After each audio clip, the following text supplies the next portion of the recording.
Breaking! Keir Starmer just committed the ultimate betrayal that destroyed his own government in 72 hours. Secret documents prove he sold out Britain to foreign powers for personal gain. 23 cabinet ministers have already resigned. And what happened next shattered Labour forever. The betrayal is so devastating, so unprecedented, that even his closest allies are calling for his immediate arrest. If you want to see how Britain's government just collapsed, hit that subscribe button right now because this story changes everything. Here's what sparked the total meltdown. 4 days ago, Starmer held a classified meeting with Chinese officials at Chequers. His message was supposed to be tough. Britain stands with democracy. But leaked transcripts show something else entirely. Starmer wasn't negotiating for Britain. He was negotiating for himself. The document is chilling. Future advisory position guaranteed, minimum £8 million annually. But Rachel Reeves wasn't having it. She recorded everything instead. The meeting lasted 3 hours and 47 minutes. Every word captured on a device hidden in her briefcase. She knew something was wrong when Starmer dismissed the security team. Protocol demands MI5 presence for all foreign negotiations. But Starmer wanted privacy. That's when Reeves hit record. Within hours, that recording detonated Westminster like a nuclear bomb. The confrontation happened at 3:47 p.m. Tuesday in the cabinet room. Reeves stood up, her hands shaking with rage, and played the audio for everyone. Starmer's voice clear as day, telling Chinese officials he would adjust Britain's Taiwan position for the right incentives. The room went dead silent. Foreign Secretary David Lammy pushed back from the table in disgust. Defense Secretary John Healey walked out immediately. "You sold us out," Reeves said, her voice breaking. "You sold Britain out for money." Starmer tried to speak, but nobody would listen. Deputy Prime Minister Angela Rayner looked him straight in the eyes. "You're finished, Keir. Absolutely finished." Sources inside, number 10, describe complete pandemonium. Ministers screaming, papers flying, security rushing in. The Chancellor threw her resignation letter at Starmer's feet. "I won't be part of treason," she declared. Within minutes, the exodus began. One by one, cabinet members filed out, leaving Starmer alone at the table. But the recording revealed more horrors. Starmer offered classified submarine patrol routes, intelligence officer identities in Hong Kong, even nuclear facility locations. The Chinese delegation took detailed notes while Starmer outlined Britain's entire Pacific defense strategy. "Everything has a price," he allegedly said, laughing. "Even sovereignty." The Foreign Office later confirmed these secrets could cost lives. British agents in China went dark immediately. 3 haven't been heard from since. Military commanders called emergency meetings at Northwood headquarters. Admiral Sir Ben Key reportedly slammed his fist so hard he cracked the conference table. "This isn't just betrayal," he told assembled officers. "It's murder."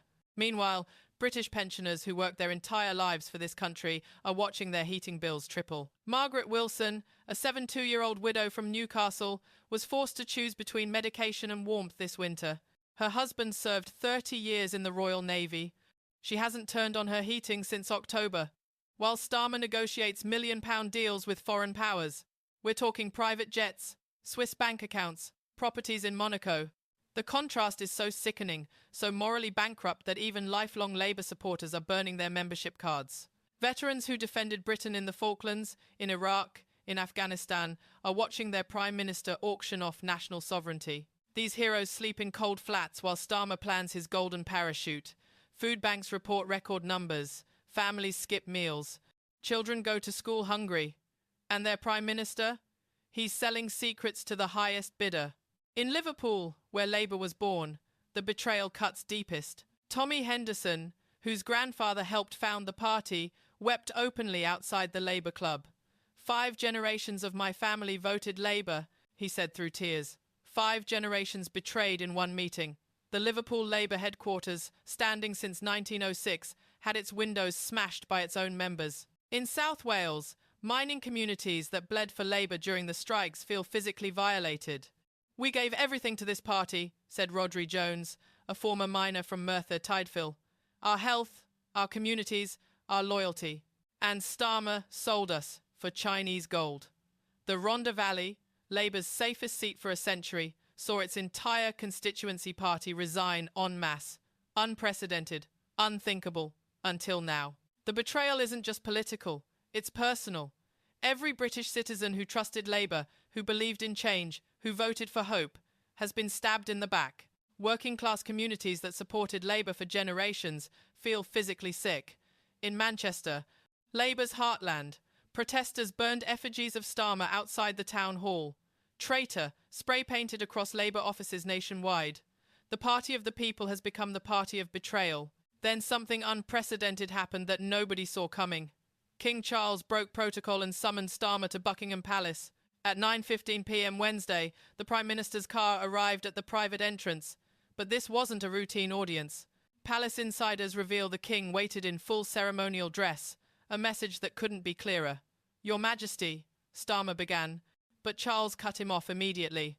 "Prime Minister, the crown cannot stand idle while its government betrays the realm," the king declared with controlled fury. The conversation lasted 12 minutes. 12 minutes that ended Starmer's political life. What wasn't reported until now is that Prince William was present. The future king stood silent, in full military uniform, a deliberate reminder of the armed forces Starmer had betrayed. "You've dishonored every soldier who ever served," William reportedly said. "Every sailor, every pilot, every person who died for this nation."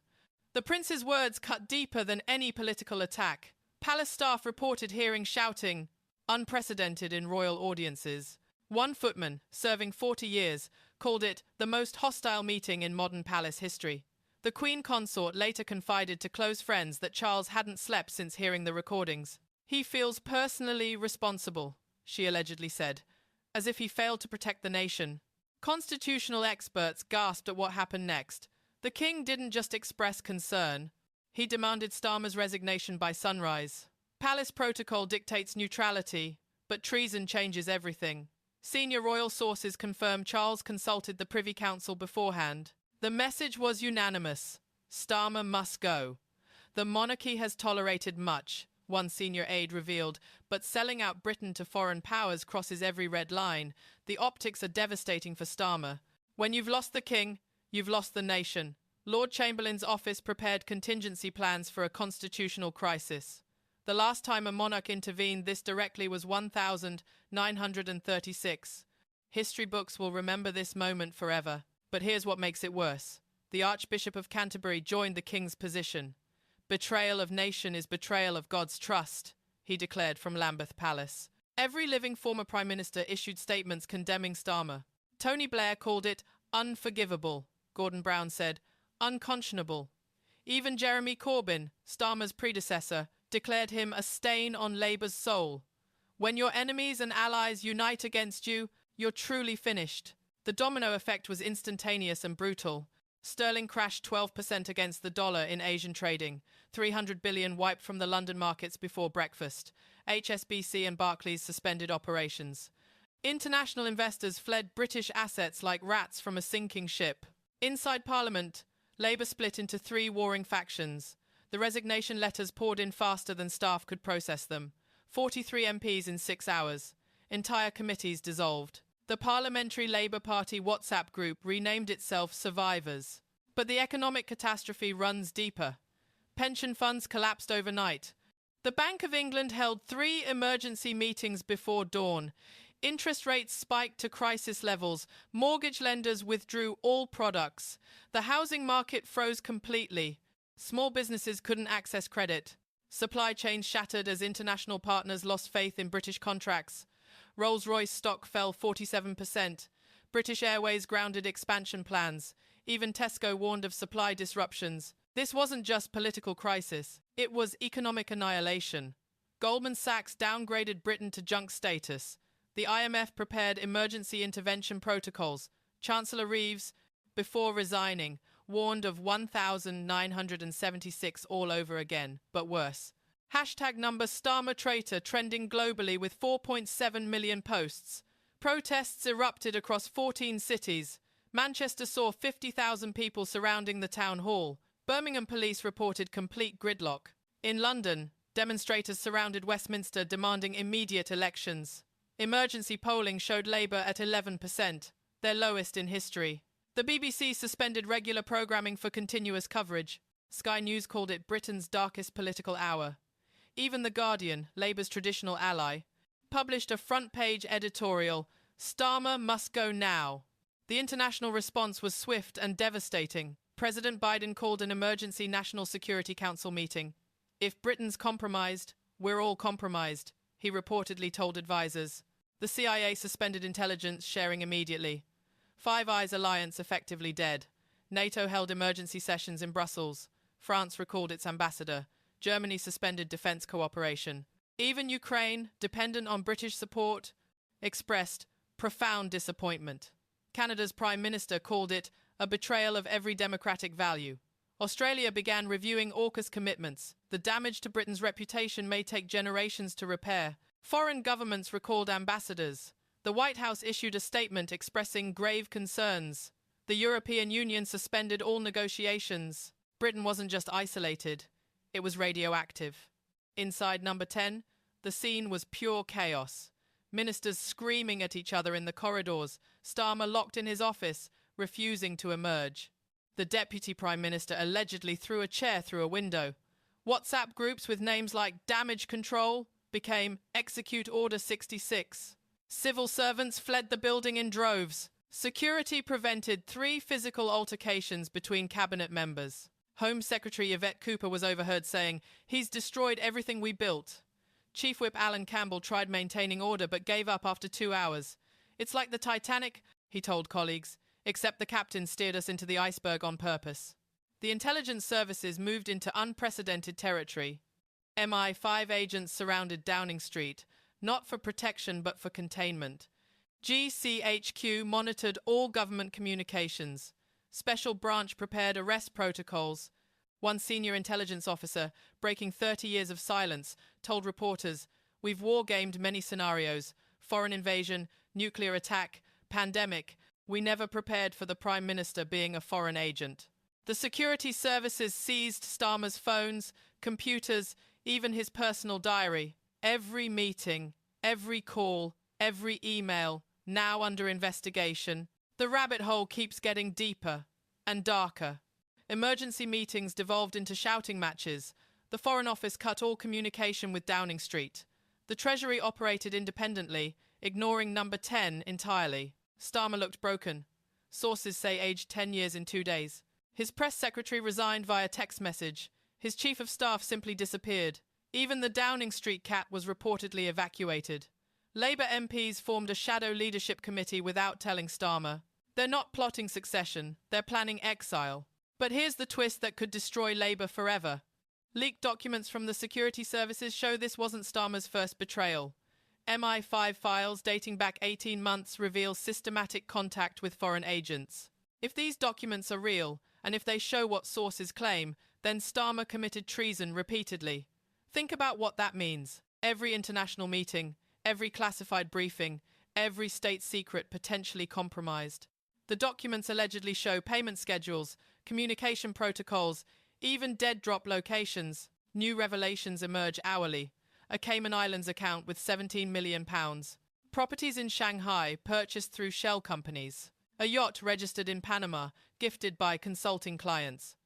His wife's jewellery collection, valued at £2 million, all gifts from Beijing cultural exchanges. Even his son's university place at Harvard, mysteriously funded by a Chinese educational foundation. The corruption runs through everything, every aspect of Starmer's life seemingly bought and paid for. Labour treasurer discovered unreported donations totalling £43 million, all from companies linked to Chinese state enterprises. The party's entire funding structure compromised. How many policies were bought? How many positions sold? The investigation may take years to unravel. The implications are catastrophic. Britain's entire intelligence network could be compromised. The Five Eyes alliance shattered. NATO coordination destroyed. The optics of that would be absolutely devastating for Britain's global standing. Meanwhile, Nigel Farage is positioning Reform UK for the kill. While Starmer burns, Farage appears statesmanlike and measured. Britain needs leadership, not betrayal, he declared to packed crowds in Leeds. His message resonates. Patriotism over profit, nation over personal gain. The contrast couldn't be starker. Reform UK membership exploded by 500,000 inches 48 hours. Their polling hit 34%, overtaking both Labour and Conservatives. But Farage is playing a longer game. Secret meetings with Conservative rebels. discussions with disillusioned Labour MPs. He's building a coalition that transcends traditional party lines. This isn't about left or right anymore, he told supporters in Birmingham. It's about Britain versus betrayal. Former Conservative Chancellor Sajid Javid publicly endorsed Reform UK. Red Wall MPs cue to defect. Even Scottish Conservatives discuss alliance possibilities. The tectonic plates of British politics are shifting permanently. Reform UK constituency associations report standing room only at every meeting. Volunteer numbers exceed the Conservatives and Labour combined. Farage isn't just winning, he's revolutionising British politics. For the first time in modern history, Reform UK leads national polls. Farage isn't just the opposition anymore. He's the government in waiting. Conservative MPs privately discuss merger talks. The political landscape has completely transformed. Traditional party lines have evaporated. The next 72 hours are critical. Parliament must decide whether to invoke unprecedented constitutional measures. Scotland threatens immediate independence proceedings. Northern Ireland's Assembly demands emergency powers. Wales considers suspending Westminster authority. Britain is watching its own dissolution in real time. Constitutional scholars debate Article 9 provisions, unused since 1688. The nuclear option, Parliament dissolving itself without prime ministerial consent. The House of Lords prepares emergency legislation. The Supreme Court stands ready for historic rulings. Britain's entire legal framework strains under unprecedented pressure. Former Supreme Court President Lady Hale warned, "We're in uncharted territory. The Constitution is being tested beyond its limits." The Cabinet Secretary allegedly prepared 3 different government structures depending on how the crisis resolves, or if it resolves at all. This crisis will be studied for centuries as the moment modern Britain died. Not through war or invasion, but through one man's greed. At its epicenter stands Starmer, who looks increasingly like history's greatest political criminal. Intelligence services prepare arrest protocols. The Attorney General examines treason charges. The Crown Prosecution Service mobilizes unprecedented resources. This isn't just political failure. It's potential criminal prosecution at the highest level. So here's the question that matters. Did Starmer just commit the greatest betrayal in British history? Or is there something even darker we haven't discovered yet? What do you think? Should Starmer face criminal charges for treason? Can Britain recover from this betrayal? Drop your thoughts in the comments below. We read every single one.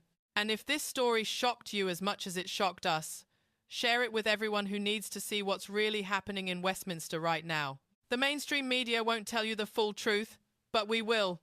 Tomorrow we expose the foreign powers behind Starmer's betrayal. You won't believe which other world leaders are implicated.